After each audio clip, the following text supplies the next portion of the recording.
ఓం శ్రీ గురుభ్యో నమ. ఓం శ్రీ గణేశాయ నమ. శ్రీమత్తే నమ. డే 3 చంద్రగంత. ఇక్కడ తెలుగునాట Annapurnadevi. So this day is very very interesting.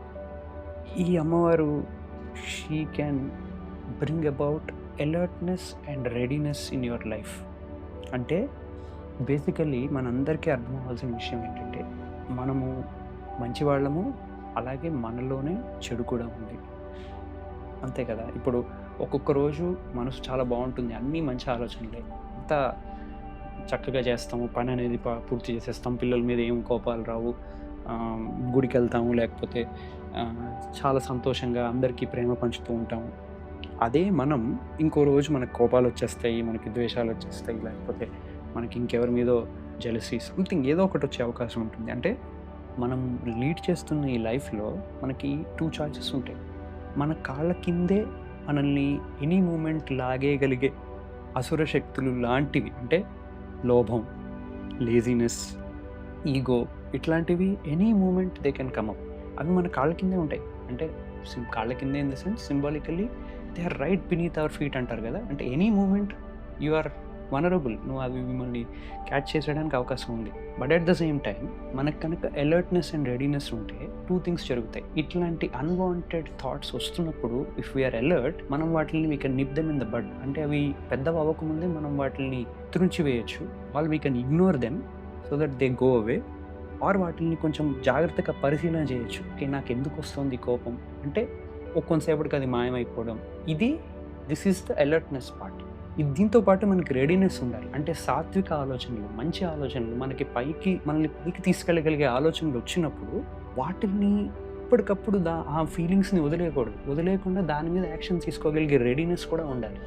అంటే ఒక మూమెంట్ సడన్గా అనిపించింది, అరే శివాలయానికి వెళ్ళి ఎన్ని రోజులు అయింది, ఆ ఫీలింగ్ని చంపేయకూడదు. ఏదో ఒక విధంగా ఆ రోజు టైం తీసుకుని శివాలయానికి వెళ్ళాలి. అట్ ద సేమ్ టైం ఈరోజు జస్ట్ అలా ఏం పని చేయకుండా రిలాక్స్ అవుదాం అని ఒక మైండ్ ట్రిక్ ప్లే చేసింది అనుకోండి, ఆ ట్రిక్ని మనం అలౌ చేయకూడదు. సో బ్యాడ్ థాట్స్ని బీట్ చేయడానికి అలర్ట్నెస్ ఉండాలి, గుడ్ థాట్స్ని పట్టుకుని పైకి వెళ్ళడానికి రెడీనెస్ కూడా ఉండాలి.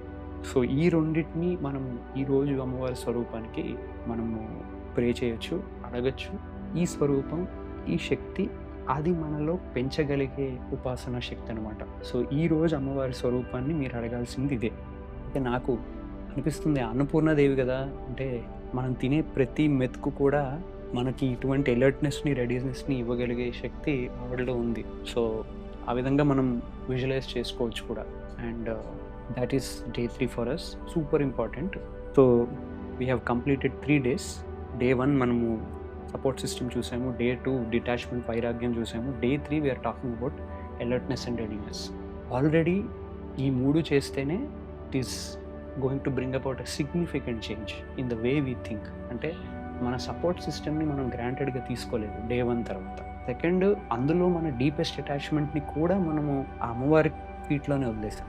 ఇప్పుడు we're asking for alertness to rise and readiness, alertness to beat anything that is wrong and readiness to rise whenever the opportunity presents itself. So ఈ విధంగా మనం 3 daysని ఆల్రెడీ ఒక మాలలాగా అల్లేసాము. ఐ థింక్ అమ్మవారు is extremely happy, she smiling at us. ఆ ఫీలింగ్తో లెట్ అస్ మూవ్ ఆన్. 1/3 అయిపోయింది, ఇంకా 6 days to go. ఓం శ్రీ గురుభ్యో నమః.